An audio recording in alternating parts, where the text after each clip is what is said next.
إن الحمد لله نحمده ونستعينه ونستغفره ونعوذ بالله من شرور أنفسنا وسيئات أعمالنا من يهده الله فلا مضل له ومن يضلل فلا هادي له أشهد أن لا إله إلا الله وحده لا شريك له وأشهد أن محمدا عبده ورسوله يا أيها الذين آمنوا اتقوا الله حق تقاته ولا تموتن إلا وأنتم مسلمون يا أيها الناس اتقوا ربكم الذي خلقكم من نفس واحدة وخلق منها زوجها وبث منهما رجالا كثيرا ونساء واتقوا الله الذي تساءلون به والأرحام إن الله كان عليكم رقيبا يا أيها الذين آمنوا اتقوا الله وقولوا قولا سديدا يصلح لكم أعمالكم ويغفر لكم ذنوبكم ومن يطع الله ورسوله فقد فاز فوزا عظيما أما بعد فإن خير الحديث كتاب الله وخير الهدي هدي محمد صلى الله عليه وسلم وشر الأمور محدثاتها وكل محدثة بدعة وكل بدعة ضلالة وكل ضلالة في النار.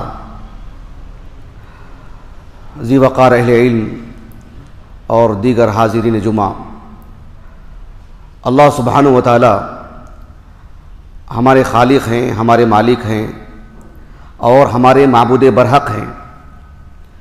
اللہ سبحانہ و تعالی نے ہمیں پیدا کیا اور اللہ رب العالمین نے ہماری تخلیق میں ماں کے پیٹ کی زندگی سے لے کر کے اس دنیا میں آنے اور ایک انسان کا بچپنا، اس کا لڑکپن، اس کی جوانی اور بڑھتی عمر کے ساتھ اس کے جو مسائل اور اس کی ضروریات ہیں، اللہ رب العالمین سب کی ضرورتیں پوری فرماتے ہیں. ذرا تصور کر کے دیکھیے، ایک شخص ایک گھر کا سرپرست ہوتا ہے، ایک ادارے کا سرپرست ہوتا ہے، ایک ملک کا سربراہ ہوتا ہے. اسے اپنی رعایا کی، اپنے ماتحتوں کی کتنی فکر ہوتی ہے اور کتنی ضرورتیں پوری کرنے کے لیے وہ بھاگ دوڑ کرتا ہے. اور اللہ سبحانہ و تعالی پہلے دن سے ہر انسان کی، کروڑوں اربوں انسان آئے ہیں، موجود ہیں، اور اللہ سبحانہ و تعالیٰ کی حکمت بالغہ کے تحت کتنے لوگ آئیں گے. اللہ رب العالمین سب کی ضرورتیں پوری کر رہے ہیں. یہ اللہ سبحانہ و تعالیٰ ہی کے شایع نشان ہیں. اسی لیے صرف عبادت کا مستحق اللہ رب العالمین ہے. اللہ تعالیٰ نے قرآن مجید میں فرمایا سورۃ البقرہ میں، یا ایھا الناس اعبدوا ربکم الذی خلقکم والذین من قبلکم لعلکم تتقون الذی جعل لکم الارض فراشا والسماء بناء وانزل من السماء ماء فاخرج به من الثمرات رزقا لکم فلا تجعلوا للہ اندادا وانتم تعلمون. اللہ رب العالمین اپنی عبادت کا مطالبہ کیوں کیا، کیوں ضروری قرار دیا اللہ رب العالمین نے؟ اس میں اللہ رب العالمین نے دو راستے نہیں دیے ہیں، اختیار ضرور دیے ہیں، لیکن حق تک پہنچنے کے لیے، اللہ تعالیٰ تک پہنچنے کے لیے اللہ نے حق کا ایک ہی راستہ رکھے ہیں. اس میں دو راستے نہیں ہیں. نجات کے لیے ایک ہی راستہ اللہ نے رکھا ہے، صرف اللہ رب العالمین کی عبادت سے ممکن ہے. اس لیے کہ اللہ رب العالمین نے اتنے عظیم آسمان بنائے، اتنی بڑی زمین بنائی، ہمیں بسایا ہے. اس میں زمین میں اتنی صلاحیتیں اللہ نے رکھی کہ جس سے ہماری پوری ضرورتیں ہوتی ہیں، ضرورتیں پوری ہوتی ہیں. خلاصہ کلام یہ ہے کہ ہم اپنی ماں کے پیٹ سے لے کر کے آج ہماری اپنی جو عمر ہے اور مرتے دم تک ہم اللہ سبحانہ و تعالیٰ کی نعمتوں میں پل رہے ہیں. اللہ سبحانہ و تعالیٰ کو معلوم ہے اس کے بندے کتنے ہیں، اس کے دیگر مخلوقات کتنی ہیں، کس کو کیا ضرورت ہے. اللہ سبحانہ و تعالیٰ نے کہا سورۃ ہود میں، وَمَا مِن دَابَّةٍ فِي الْأَرْضِ إِلَّا عَلَى اللَّهِ رِزْقُهَا وَيَعْلَمُ مُسْتَقَرَّهَا وَمُسْتَوْدَعَهَا. استقر اور استودع کیا معنی ہے اس کا؟ بہت وسعت ہے اس میں. بعض اہل علم نے کہا کہ ماں کے پیٹ سے لے کر کے زمین میں دفن ہونے تک انسان کہاں رہتا ہے، کیا ضرورت ہے، اللہ کو معلوم ہے. اللہ اس کی ضرورتیں پوری کرتے ہیں. ایک انسان سفر کرتا ہے یا ایک انسان ایک جگہ میں پیدا ہوتا ہے، موت اسی کسی اور جگہ میں آتی ہے، یا سفر کر کے بہت دور جاتا ہے معاش کے لیے، تعلیم کے لیے، کسی اور کام کے لیے. جہاں جہاں جاتے ہیں وہاں اس کی جو ضرورتیں سب پوری کرتے ہیں اللہ تعالیٰ. اس لیے کہ اللہ کے علم میں ہے، یعلم مستقرها ومستودعها. اللہ سبحانہ و تعالیٰ کی وہ احاطہ علم میں ہے. اللہ سبحانہ و تعالیٰ اس کی پوری ضرورتیں پوری کرتی ہیں. مجھے ان تمہیدی کلمات کے بعد مختصر طور پر جو بات آپ کے سامنے رکھنی ہے وہ یہ کہ انسانوں کو اللہ رب العالمین نے جو ضرورتیں ان کی ہوتی ہیں اور اس کی تکمیل کے جو ذرائع ہوتے ہیں سب اللہ نے فراہم کیے ہیں. وَآتَاكُم مِّن كُلِّ مَا سَأَلْتُمُوهُ. انسان کے دل میں خواہش ہوتی ہے کہ یہ بھی ایک میری ضرورت ہے, یہ بھی مجھے چاہیے, جو اس کی ضروریات میں سے ہے. وہ خواہش بھی اللہ ڈالتے ہیں اور ضرورت بھی اللہ پوری کرتے ہیں. انسانوں کی جو بنیادی ضرورتیں ہیں اس میں ایک ہے اس کا گھر. آپ دیکھو مسلسل پچھلے 2 عشروں سے جو بارش ہو رہی ہے, ایسے میں اللہ سبحانہ و تعالیٰ کی طرف سے ملنے والی جو نعمت گھر ہے اس کا اندازہ ہوتا ہے. یہ نعمت نمایاں ہو کر کے نظر آ رہی ہے. انسان کو چھت چاہیے, چھوٹا ہو بڑا ہو, لیکن رہنے کے لیے گھر چاہیے. یہ انسان کی بنیادی ضرورت ہے اور اللہ سبحانہ و تعالیٰ نے اس بنیادی ضرورت کو مکمل فرمائے ہیں. صرف انسان کو نہیں, جانوروں کو بھی اللہ رب العالمین نے گھر عطا کیے ہیں. اللہ رب العالمین نے سورۃ النحل میں, جس میں اللہ رب العالمین نے 50 نعمتیں ذکر فرمائی ہیں, کھانے پینے کی, پہننے کی, سفر کی, حضر کی, اور پھر سب سے عظیم نعمت جو ایمان ہے اس کو بھی اللہ نے اس میں ذکر فرمائے ہیں.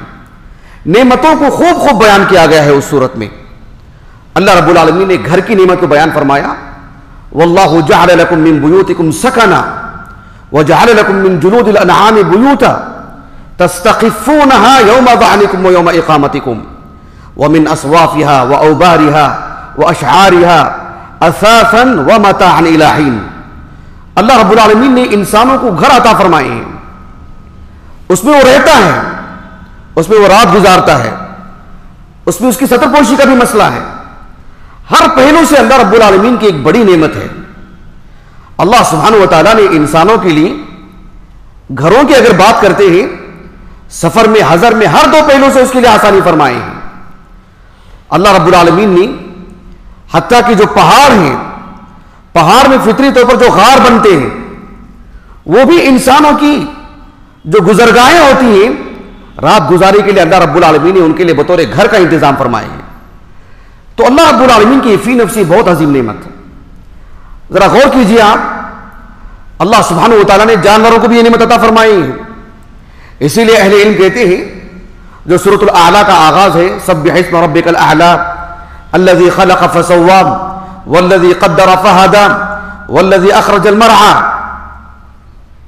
یہ جو المرعى ہے یہ چراگاہ کو کہتے ہیں, انسانوں سے اس کا کوئی لینا دینا نہیں بذات خود, وہ تو جانوروں کے لیے اللہ رب العالمین نے رکھی ہے.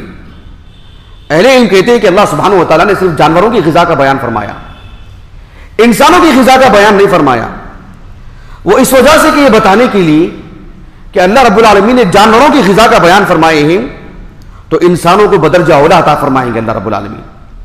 تو جب جانوروں کے گھروں کا ذکر کیا اللہ تعالیٰ نے, ان کو انسان تو گھر بنا کر نہیں دیتا ہے نا, ان میں صلاحیت دی اللہ رب العالمین نے کہ وہ اپنے گھر بنائیں, تو انسان کو بدرجہ اولا اللہ تعالیٰ اس نعمت سے سرفراز فرماتے ہیں. اللہ رب العالمین نے جو جانوروں میں حشرات الارض ہیں, چھوٹے موٹے کیڑے مکوڑے ہیں, ان کے گھروں کا ذکر فرمایا. ابھی جس سورت کا میں نے ذکر کیا آپ کے سامنے, سورۃ النحل, اس میں اللہ رب العالمین نے کہا کہ وَأَوْحَى رَبُّكَ إِلَى النَّحْلِ أَنِ اتَّخِذِي مِنَ الْجِبَالِ بُيُوتًا وَمِنَ الشَّجَرِ وَمِمَّا يَعْرِشُونَ. اس آیت کریمہ میں حیران کن مسائل ہیں, تعجب خیز مسائل ہیں. حافظ ابن القیم رحمہ اللہ نے بہت کچھ لکھا ہے اس آیت کریمہ کی روشنی میں. میں میرے موضوع سے جو جڑا مسئلہ ہے وہ میں آپ کے سامنے رکھوں گا. اللہ تعالیٰ نے فرمایا کہ وَأَوْحَى رَبُّكَ إِلَى النَّحْلِ أَنِ اتَّخِذِي مِنَ الْجِبَالِ بُيُوتًا وَمِنَ الشَّجَرِ وَمِمَّا يَعْرِشُونَ. شہد کی مکھی سے متعلق فطری طور پر انسان پالتا ہے اس کو اور اس کے لیے کوئی چھوٹا سا گھر بناتا ہے, وہ اس سے مستثنا ہے اس آیت کریمہ سے, وہ ایک الگ مسئلہ ہے. اللہ رب العالمین نے ایک کیڑے کے اندر, ایک مکھی کے اندر فطری طور پر گھر بنانے کی جو صلاحیت اللہ نے عطا کی ہے, اللہ سبحانہ و تعالیٰ نے 3 مقامات عطا کیے ہیں, چوتھا کوئی مقام نہیں ہے. ایک پہاڑ کی بلندی پر, ایک جو بڑی بڑی عمارتیں ہوتی ہیں, اور ایک پھر درختوں پر. چوتھی کوئی جگہ ہے ہی نہیں. اللہ نے فطری طور پر ہی اس میں یہ چیز نہیں رکھی ہے. یعنی اللہ سبحانہ و تعالیٰ نے اس کے لیے گھروں کا بندوبست بھی فرمائے ہیں کہ کہاں گھر بنانا ہے. اللہ رب العالمین نے اتنی صلاحیت اس کو عطا کی ہے اس لیے کہ ایک بنیادی ضرورت ہے. اللہ رب العالمین نے سورۃ النمل میں بیان فرمایا حتی اذا اتوا علی واد النمل قالت نملۃ یا ایھا النمل ادخلوا مساکنکم لا یحطمنکم سلیمان وجنودہ وہم لا یشعرون. اس آیت کریمہ میں اہل علم نے اس جانبی توجہ دلائی کہ اللہ سبحانہ و تعالیٰ نے چیونٹی میں اتنی صلاحیت رکھی ہے کہ وہ اپنا گھر بنائے. بلکہ اگر آپ اس سلسلے میں دیکھیں، تحقیق کریں، غور کریں، اس پر فلمیں بنی ہیں کہ ایک چیونٹی کیسے گھر بناتی ہے. اس کا ایک برآمدہ ہوتا ہے، اس میں کمرے ہوتے ہیں، اناج رکھنے کے لیے جو ہے مطلب الگ چیزیں ہوتی ہیں اور بڑی نفاست ہوتی ہے وغیرہ وغیرہ. لیکن اللہ سبحانہ و تعالیٰ نے اس میں اتنا شعور، اتنی صلاحیت عطا فرمائے کہ وہ اپنا گھر بنائیں، اس لیے کہ یہ انسان کی بنیادی ضرورت ہے. سیاسی لوگ ووٹ مانگتے ہیں انسان کو یہ کہہ کر کے کہ آپ کی بنیادی ضرورتیں پوری کی جائیں گی، آپ کو چھت دیا جائے گا. اللہ سبحانہ و تعالیٰ نے انسان کو پیدا کرتے ہیں فطری طور پر اس میں رکھے ہیں، اور اللہ کے یہ وعدے ہیں کہ اللہ سبحانہ و تعالیٰ اسے چھت دیں گے، اسے گھر دیں گے، بڑا ہو یا چھوٹا، کسی طور پر بھی بے گھر نہیں رکھیں گے اللہ رب العالمین. اس لیے کہ اللہ رب العالمین کی توحید کی دلیل ہے. آج جیسے کہ میں نے آپ سے کہا کہ پچھلے 2 دہائیوں سے جو 2 عشروں سے جو بارش ہو رہی ہے، یعنی اس سے ہر کوئی یہ نعمت محسوس کر رہا ہے کہ واقعتاً گھر اللہ رب العالمین کی بڑی عظیم نعمت ہے. کچھ سایہ مل جائے، چھت مل جائے جہاں آدمی بارش سے اپنے آپ کو بچا لے، وہ خود ایک نعمت ہے. لیکن اس کے گھر میں اس کے نصیب میں گھر ہو، یہ اللہ رب العالمین کی کتنی عظیم نعمت ہے. اللہ سبحانہ و تعالیٰ نے جو گھروں کا ذکر فرمائے ہیں، اللہ تعالیٰ بحیثیت خالق اس بات کو کہے ہیں کہ اللہ تعالیٰ نے اپنے مخلوقات میں گھر بنانے کی جو صلاحیت عطا کی ہے، اور گھر کوئی بہت مضبوط ہوتا ہے، کوئی کمزور ہوتا ہے. اللہ رب العالمین نے خود فرمایا کہ جو مکڑی کا جو گھر ہوتا ہے وہ اوہن البیوت، سب سے کمزور گھر. لیکن اہل علم نے اس جانب توجہ دلائی کہ اللہ نے اس کو بھی بے گھر نہیں رکھے. اوہن البیوت وہ الگ بات ہے، لیکن گھر عطا کیا اللہ رب العالمین نے اس کو. اللہ تعالیٰ نے سورۃ العنکبوت میں کہا مثل الذین اتخذوا من دون اللہ اولیاء کمثل العنکبوت اتخذت بیتا وان اوہن البیوت لبیت العنکبوت. اللہ سبحانہ و تعالیٰ نے سب سے کمزور گھر، سب سے معمولی، ایک پھونک کافی ہے، ہلکی سی ہوا کافی ہے، چھوٹی سی کاڑی لے کر کے اسے ختم کر دیا جا سکتا ہے. لگتی محنت بہت ہے اس میں، لیکن اللہ سبحانہ و تعالیٰ نے اسے عزت دی. اللہ سبحانہ و تعالیٰ نے اسے چھت عطا کیا، اسے گھر عطا کیا. اللہ رب العالمین نے اسے کسی کا محتاج نہیں بنایا. یہ اللہ رب العالمین کی عظیم نعمت ہے. انبیاء علیہ السلام ہم جانتے ہیں کہ وہ ازہد الناس ہوتے ہیں دنیا کے اعتبار سے، دنیا سے سب سے کم تعلق ہوتا ہے. وہ انسان ہیں، ان کو کھانے پینے کی خواہش ہے، ان کو بیوی کی خواہش ہے، ان کو دیگر جو انسان کی ضرورتیں وہ ضرورتیں ان کی بھی ہیں. لیکن دنیا میں وہ گم نہیں ہوتے، دنیا میں وہ غرق نہیں ہوتے ہیں، دنیا سے ان کا لگاؤ اندھا دم نہیں ہوتا ہے. یہ بتانے کی بات نہیں، سب جانتے ہیں، لیکن میں نے اس لیے بتائی یہ بات کہ انبیاء علیہ السلام کے گھروں کا بھی اللہ نے ذکر کیا کہ ان کو بھی گھر چاہیے. گھر ایک بنیادی ضرورت ہے. دنیا سے تعلق ختم کرنے کا یہ معاملہ نہیں ہے کہ انسان کو گھر ہی نہ ہو. اللہ رب العالمین نے جو قرآن مجید میں انبیاء کے قصے بیان فرمائے ہیں، ان قصوں کے درمیان اللہ رب العالمین نے ان کے گھروں کا بھی ذکر فرمایا. اور اہل علم مفسرین اس جانب توجہ دلائے ہیں کہ اللہ سبحانہ و تعالیٰ نے ایک نبی کو بحیثیت انسان کے جو تعارف کروائے ہیں کہ ان کی کیا کیا ضرورتیں ہو سکتی ہیں، کہا کہ گھر بھی ان کی ایک ضرورت ہے. اللہ رب العالمین نے فرمایا سورۃ نوح کی بالکل آخری آیت کریمہ میں، نوح علیہ السلام کی جو دعا ہے رب اغفر لی ولوالدی ولمن دخل بیتی، اس آیت کریمہ کی تفسیر میں ایک آدھ عالم کی بات نہیں ہے، متعدد اصحاب علم نے کہے شروع دن سے کہ نوح علیہ السلام کی محض دعا نقل نہیں کی گئی، آپ کے گھر کا بھی ذکر کیا گیا. اور جس پس منظر میں آپ کا گھر ذکر کیا گیا ہے وہ ایک الگ مسئلہ ہے، لیکن اس بات کی طرف بھی توجہ دلائی گئی ہے کہ آپ کا گھر ہے، آپ کا اپنا ذاتی گھر، آپ نے کسی اور گھر میں سب کو نہیں جمع کیا، آپ نے اپنے گھر میں سب کو جمع کیا. تو ایک نبی کی بھی ضرورت ہے. رسول اللہ صلی اللہ علیہ وسلم کی اگر بات کریں تو قرآن مجید میں آپ کے گھر کا ذکر کئی مرتبہ آیا ہے، بلکہ آپ کے گھروں کے نام پر تو ایک سورت ہی ہے، سورۃ الحجرات. اللہ تعالیٰ نے فرمایا سورۃ الاحزاب میں یا ایھا الذین آمنوا لا تدخلوا بیوت النبی الا ان یؤذن لکم. اللہ کے رسول صلی اللہ علیہ وسلم کے گھروں کا ذکر ہے. میں کہنا یہ چاہتا ہوں کہ اللہ سبحانہ و تعالیٰ کی ہم نعمتوں میں گھرے ہوئے ہیں. ایک ایک نعمت ہمیں یاد ہونی چاہیے. بندے کی زبان پر شکر گزاری کا پہلو غالب ہونا چاہیے. حادثات انسان کی زندگی میں کئی ایک آتے ہیں، لیکن اس کی زبان پر، اس کے ذہن میں، اس کے خیالات میں غالب اللہ کا شکر گزار، اللہ تعالیٰ کا شکر ہونا چاہیے کہ اللہ کی یہ نعمت ہے. بارشیں تو ہو رہی ہیں، لیکن کہ گھر اللہ رب العالمین کی نعمت ان سب پہ بھاری نہیں پڑ رہی، یہ غالب نہیں آ رہی، اس نے ہم کو پناہ نہیں دیا ہے. یہ اللہ سبحانہ و تعالیٰ کی بہت بڑی نعمت ہے. اللہ کا شکر گزار ہونا چاہیے. اللہ کے رسول صلی اللہ علیہ وسلم کی اس جانب بہت سارے احادیث بھی ہیں گھروں کی نعمت سے متعلق. ایک حدیث میں آپ کو سناتا ہوں، معروف حدیث مبارکہ جسے امام مسلم رحمہ اللہ اپنے الصحیح کی کتاب الذکر والدعاء میں لے کر کے آئے ہیں. اللہ کے رسول صلی اللہ علیہ وسلم جب بستر پر آتے آرام کرنے کے لیے، لیٹنے کے لیے، تو اللہ کے رسول صلی اللہ علیہ وسلم سے جو دعائیں منقول ہیں ان میں سے ایک دعا یہ بھی ہے کہ آپ یہ دعا پڑھا کرتے تھے، الحمدللہ الذی اطعمنا وسقانا وکفانا وآوانا، کہ تمام تعریفیں اللہ رب العالمین کے لیے ہیں، جس نے ہمیں کھلایا، ہمیں پلایا، جس نے ہماری ضرورتیں جو کچھ ہو سکتی ہیں اس کے لیے اللہ سبحانہ و تعالیٰ نے ہمیں وافر مقدار میں عطا فرمایا. اللہ سبحانہ و تعالیٰ ہمارے مسائل کے لیے از خود کافی ہیں.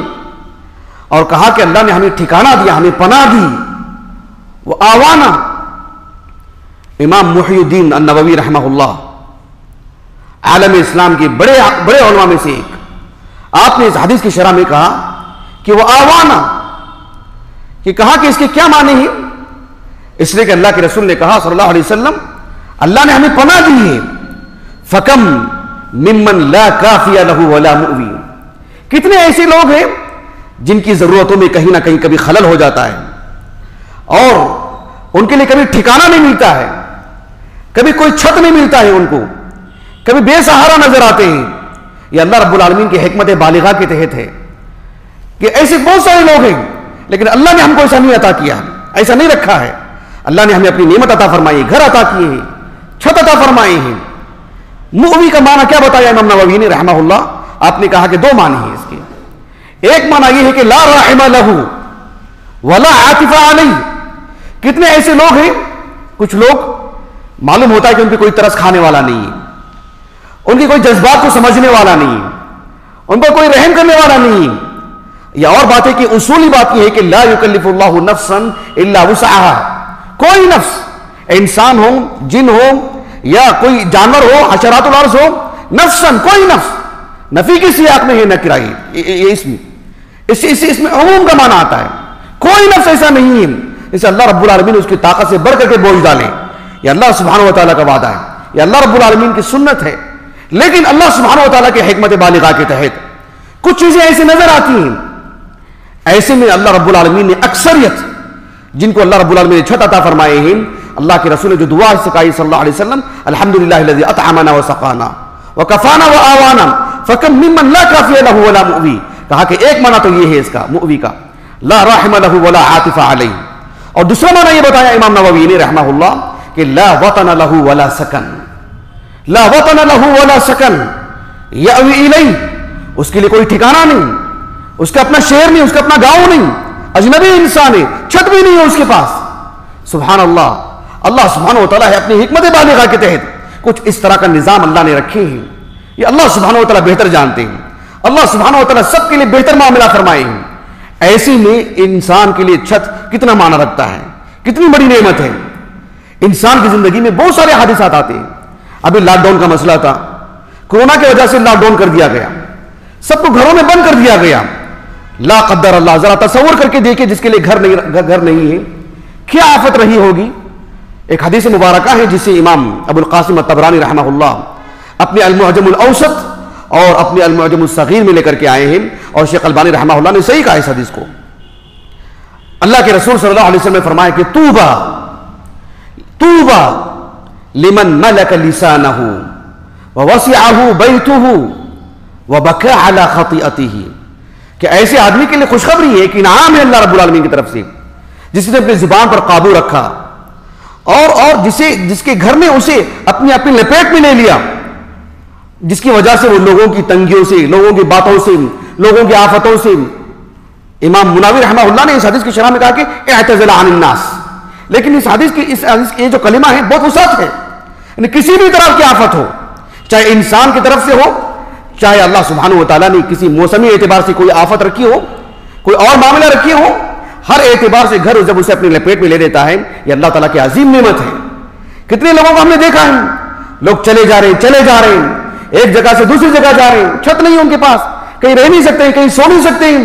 ایسے میں گھر اللہ رب العالمین کی کتنی عظیم نعمت ہے۔ اللہ سبحانہ وتعالیٰ کی نعمتوں کو ہمارے خیالات میں غالب رکھنا چاہیے، اس سے ہمیشہ بندہ ہمیشہ سالم رہتا ہے۔ اللہ سبحانہ وتعالیٰ جو ایک موسمی نظام رکھے ہیں، اس اعتبار سے کبھی بارشیں روک لی جاتی ہیں، کبھی بارشوں کی کثرت ہوتی ہے، لیکن ہم بحیثیت مخلوق، بحیثیت اللہ کا ایک بندہ، ہمارا معاملہ کیا ہونا چاہیے؟ ہم اللہ تعالیٰ سے خیر مانگیں، اللہ تعالیٰ سے بہتری مانگیں۔ ایک حدیث مبارکہ ہے جس امام بخاری رحمہ اللہ اپنے الجامع الصحیح میں لے کر آئے ہیں، کتاب الاستسقاء میں۔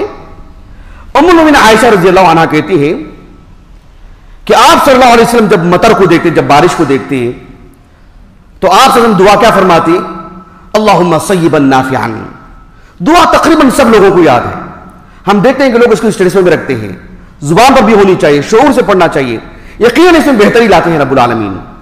اللہ سبحانہ وتعالیٰ کی یہ رحمت ہے، یہ انعام ہے اللہ تعالیٰ کا، اسے روکنے والی بات نہیں ہونی چاہیے، اسے ختم کرنے والی بات نہیں ہونی چاہیے۔ آداب سکھائے گئے ہم کو۔ ایک حدیث مبارکہ ہے متفق علیہ، صحیح بخاری صحیح مسلم دونوں میں کتاب الاستسقاء میں ہے۔ انس بن مالک رضی اللہ عنہ کہتے ہیں کہ اللہ کے رسول صلی اللہ علیہ وسلم نے فرمایا کہ یہ دعا ہونی چاہیے، اللہم علی الاکام والضراب والاودیۃ ومنابت الشجر۔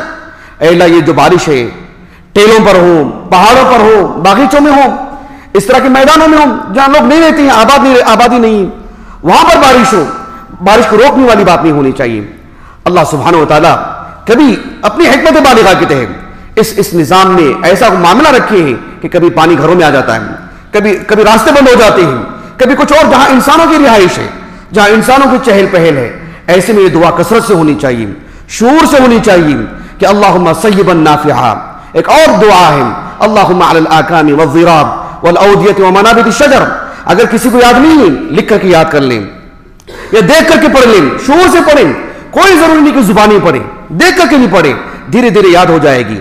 اور جو اس وقت میں شعور سے پڑھنے کی ضرورت ہے، اس طرح کی ایسی باتیں نہیں ہونی چاہیے جس سے اللہ رب العالمین کے بحیثیت خالق ہونے پر، اس کے مدبر کائنات ہونے پر حرف آئے اور ہم انگلی اٹھائیں اور کہیں کہ بارشیں ایسی ہو رہی ہیں، اتنا نقصان ہو رہا ہے، ایسے سب کچھ ہو رہا ہے۔ دیکھیں بارشیں برسانے والا کوئی اور ہے، عبادت کا جو حکم دیا وہ کوئی اور ہے، ہم کو پیدا کیا کوئی اور ہے، ایسا ہے کہ نہیں نا؟ ایک ہی ذات ہے، وہی خالق ہے، وہی مدبر کائنات ہے، وہی رزاق ہے، وہی جو مخالف السماوات والارض اپنے ہاتھ میں رکھا ہے، سب کچھ وہی، کوئی تضاد نہیں، کوئی ٹکراؤ نہیں۔ اللہ رب العالمین اپنی حکمت بالغہ کے تحت ہی سب کچھ کرتے ہیں۔ بندے کا جو درجہ ہے، بندے کا جو مقام ہے، اس حیثیت سے اس کی گفتگو ہونی چاہیے، اتنی باتیں ہونی چاہیے۔ اللہ سبحانہ وتعالیٰ سے حسن ظن ہو، اللہ رب العالمین سے لگاؤ ہو، اللہ سبحانہ وتعالیٰ سے محبت ہو، اس سے رجا ہو، اللہ سبحانہ وتعالیٰ کے حق میں ایسی ویسی نازدہ کوئی بات ایسی نہ ہو جائے جس سے انسان کا صرف دکان اور مکان نہیں، اس کا ایمان بھی چوپٹ ہو جائے۔ ایسی کوئی گفتگو نہیں ہونی چاہیے۔ اللہ تعالیٰ ہمیں عافیت سے رکھے، اللہ تعالیٰ ہمیں اپنے امن و امان میں رکھے۔ وآخر دعوانا الحمدللہ رب العالمین۔